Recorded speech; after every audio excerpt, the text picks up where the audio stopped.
अस्सलाम वालेकुम, welcome back to my channel yes academy. तो आज हम करने वाले हैं क्लास 9 का चैप्टर नंबर 7 के एमसीक्यूज़ और न्यूमेरिकल्स हम नेक्स्ट क्लास में कंटिन्यू करेंगे। तो अभी हम एमसीक्यू सॉल्व करने वाले हैं, तो अपनी बुक्स अपने पास रखिएगा। न्यूमेरिकल नंबर 1 को देखते हैं। न्यूमेरिकल नंबर 1 है हमारे पास, an object with particles close together and vibrating describe a dash gas, liquid या सॉलिड या फिर ऑल ऑफ देम। तो कौन सी ऑब्जेक्ट जो है उसके पार्टिकल्स क्लोज टुगेदर होते हैं और वाइब्रेट करते हैं। तो सबसे ज़्यादा जो क्लोज होते हैं वो हमें पता है सॉलिड के पार्टिकल्स होते हैं, जो कि आपस में ज़्यादा क्लोज होते हैं, इसी की वजह से वो वाइब्रेट भी कर रहे होते हैं। Burning candle is an example of, burning candle जो है वो किसकी एग्जाम्पल है, गैस की है, लिक्विड की है या फिर ऑल ऑफ दीज की है। तो हमें पता है बर्निंग कैंडल जो है बेसिकली वो एग्जाम्पल है ऑल ऑफ 3 की, क्योंकि उसमें जो है वो गैस भी बन रही होती है बिकॉज ऑफ बर्निंग। ठीक है, उसके अंदर हमारे पास जो सॉलिड है वो बेसिकली जो है कैंडल होती है जो जमी भी होती है, और लिक्विड की फॉर्म में हमें पता है कि जो कैंडल बर्न हो रही होती है और जो गैस हमारा जो है वो लिक्विड की फॉर्म में बह रहा होता है। तो एक तरह से तीनों ही जो है वो उसके अंदर चीज़ें शामिल होती हैं। तो नंबर 2 पे आएगा ऑल 3। ठीक है, हो रही होती हैं और तीनों तरह के जो है पार्टिकल्स उसके अंदर मौजूद होते हैं। उसके बाद है हमारे पास which process a gas become a liquid. तो गैस जो है वो कौन सा प्रोसेस है जिसमें गैस जो है वो लिक्विड बन जाती है। तो उसको कहते हैं कंडेंसिंग। ठीक है, क्या कहते हैं, कंडेंसिंग।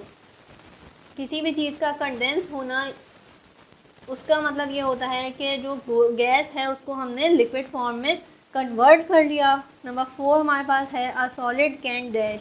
सॉलिड जो है वो हमें बताना है वह फिक्स शेप होती है, बी इजीली कंप्रेस होता है, या फिर take a shape of container, या फिर हैव फ्रीली मूव मॉलिक्यूल्स।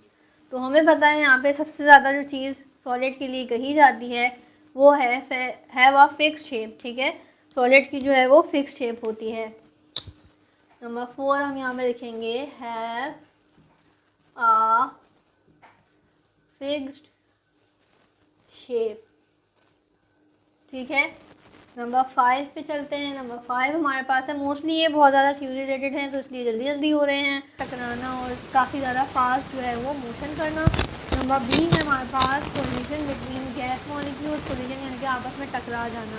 ठीक है, थर्ड है हमारे पास large distance between gas molecules, बहुत ज़्यादा डिस्टेंस आ जाता है गैस मॉलिक्यूल्स के अंदर, या फिर random motion of the gas molecules. तो हमें पता है बॉम्बार्ड हो जाते हैं, अगर हम प्रेशर अप्लाई करेंगे तो पार्टिकल ज़्यादा तेज़ मूव करेंगे, और जाहिर सी बात है जब बॉम्बार्ड होने की वजह से कंटेनर की दीवारों से जो है वो टकराने लग जाते हैं।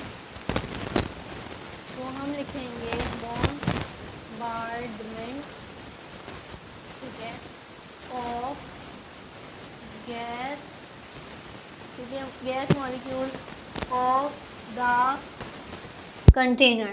ठीक है, नंबर 6 है हमारे पास, if a gas is heated in a scale tender then dash increase. अगर हम कोई भी गैस को हीट करें तो क्या होगा, क्या चीज़ जो है वो बढ़ेगी, प्रेशर बढ़ेगा, या फिर एवरेज काइनेटिक एनर्जी जो है वो बढ़ेगी, या फिर टेम्परेचर बढ़ेगा। तो हमें पता है कि अगर हम किसी भी गैस को हीट कर रहे हैं ख़ास तौर पे, तो ये तीनों चीज़ें होंगी। गैस बढ़ाएंगे तो हमारे पास प्रेशर ज़्यादा हो जाएगा, उसके बाद हमारे पास काइनेटिक एनर्जी ऑफ पार्टिकल्स भी यही कहती है कि क्योंकि ऑब्वियसली पार्टिकल्स तेज़ तेज़ मूव करने लग जाएंगे, और टेम्परेचर भी क्योंकि हीट कर रहे हैं तो टेम्परेचर भी जो है वो बढ़ेगा गैस का। तो हमारे पास जो है वो डी ऑप्शन जो है वो राइट ऑप्शन है, यानी कि ऑल ऑफ देम।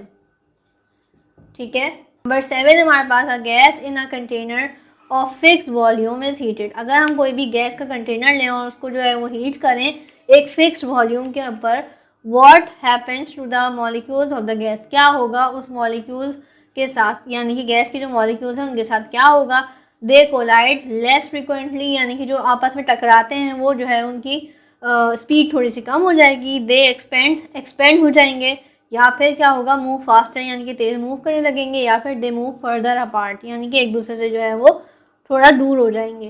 तो बेसिकली राइट ऑप्शन क्या है, दे मूव फास्टर। अगर हमारे पास वॉल्यूम फिक्स होगा तो दे मूव फास्टर। 3 MCQs हमारे रह गए हैं। नंबर 8 हमारे पास है in a liquid some energetic molecules break free from the surface. अगर हम कोई भी लिक्विड की बात करें तो वो कह रहे हैं सम एनर्जेटिक मॉलिक्यूल्स जो हैं उसके ब्रेक हो जाते हैं फ्री फ्रॉम द सरफेस, ठीक है। Even when the liquid is too cold, अगर कोई लिक्विड है वो काफ़ी ज़्यादा ठंडा है लेकिन उसके बावजूद जो है वो कोई मॉलिक्यूल जो है वो फ्रीली मूव कर रहे होते हैं, ठीक है। उसके बाद वो क्या कह रहे हैं, फॉर बबल टू फॉर्म, और उसका फिर आखिर में क्या हालत होती है कि वो जो है वो बबल टाइप की फॉर्म में कन्वर्ट हो जाता है। What is the name of the process, और इस प्रोसेस को क्या कहा जाता है, तो इस प्रोसेस को क्या कहा जाता है, एवोपरेशन कहा जाता है, ठीक है।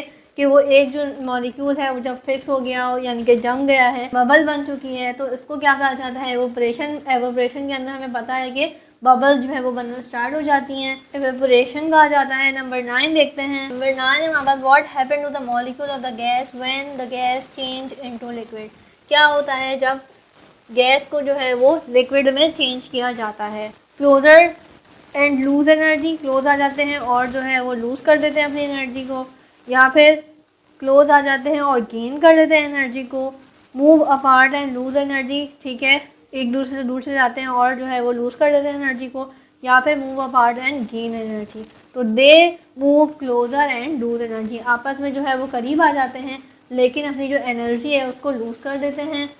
दे move closer and lose energy, ठीक है। आई होप कि यहाँ तक आपको क्लियर होगा। लास्ट रह गया है नंबर 10 है, a substance has a melting point of 17 Celsius, ठीक है, -17 जो है सेल्सियस एक जो है मेल्टिंग पॉइंट है, and a boiling point of 117 Celsius, और उसी का जो है बॉइलिंग पॉइंट है हमारे पास 117 Celsius. In which state does the substance exist, और ये कौन सी स्टेट है जो है जिसमें वो एग्जिस्ट करेगा, -10 जो है वो सेल्सियस पे हो या फिर 1110 सेल्सियस पे हो। तो ऐसा कौन सा यानी कि कौन सी चीज़ होगी, तो हमें पता है कि ये जो है लिक्विड से लिक्विड के अंदर ही ऐसा होता है, लिक्विड से लिक्विड में ही ऐसा पॉसिबल है। तो ये आज हमारी क्लास कंप्लीट हो गई। चैप्टर नंबर 7 के MCQs हमने यहाँ पे कर भी लिए, समझ भी लिए, एंड आई होप ये वीडियो आपके लिए हेल्पफुल रही होगी। टिल देन, अल्लाह हाफिज़।